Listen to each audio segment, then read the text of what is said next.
Των παιδιών αυτών που με απορία παρακολουθούν τη θυσία.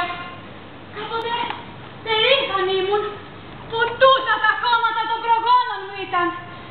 Μεγάλωσα ακούγοντας πως όλα εδώ γεννήθηκαν οι τέχνες και ο πολιτισμός και οι επιστήμες. Το φως που οδήγησε την ανθρωπότητα στην πρόοδο και τώρα στον οδό με οδηγούν. Για ποια Ελένη! Έλληνες! Ξένοι διαμετρεύουνε τον τόπο μας! Και στούτος εδώ ο άρχοντας ανήπαρος λέγει και άθλιο στη θυσία μου να παρακολουθεί. Αν το κογλίσι παγίδεψαν τη χώρα μου και αν η επιστήμη μάζεψε τον πλούτο, εγώ θυσαίω!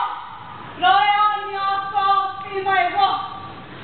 Αλλά εγώ, ο ανυποφύλακτος επιθέστηκα, που τη ζωή μου παρέδωσα στα χέρια σου, κοίταμε! Η σύγχρονη συγγένεια είμαι.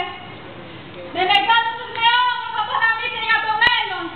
Πως θα είμαι ευτυχισμένη μέσα στην Ευρώπη, μου έλεγες. Πως εχθροί δεν θα μπορούσαν πια να με απειλήσουν. Ήσυχοι θα μεγαλώνω τα παιδιά μου.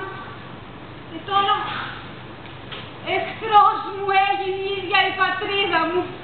Οι σωτήρες μου το μαχαίρι κρατούν και σένα εκβιάζουν πως αν δεν με στείλει στο βωμό η Ελλάδα μάταια θα περιμένει τους Σούριους ανέμους για την εκστρατεία της. Μη! Για το Θεό! Τι τούτηκα και θέλεις το χαμό μου!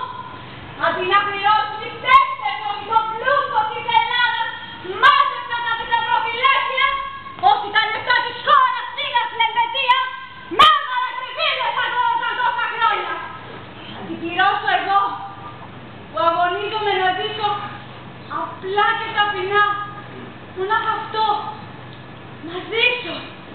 Χιλιάδες Έλληνες αθώοι, χιλιάδες Έλληνες απελπισμένοι, τα παιδιά μου, τα παιδιά μας, οι γονείς μου, οι γονείς μας και οι άλλοι τον πλούτο τους φυλάν, τη ζωή που μας έκλεψαν, τη ζωή μας.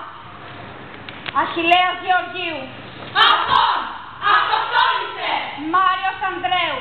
Αυτόν! Έφυγε στο εξωτερικό! Γιώργος Κόκκινος.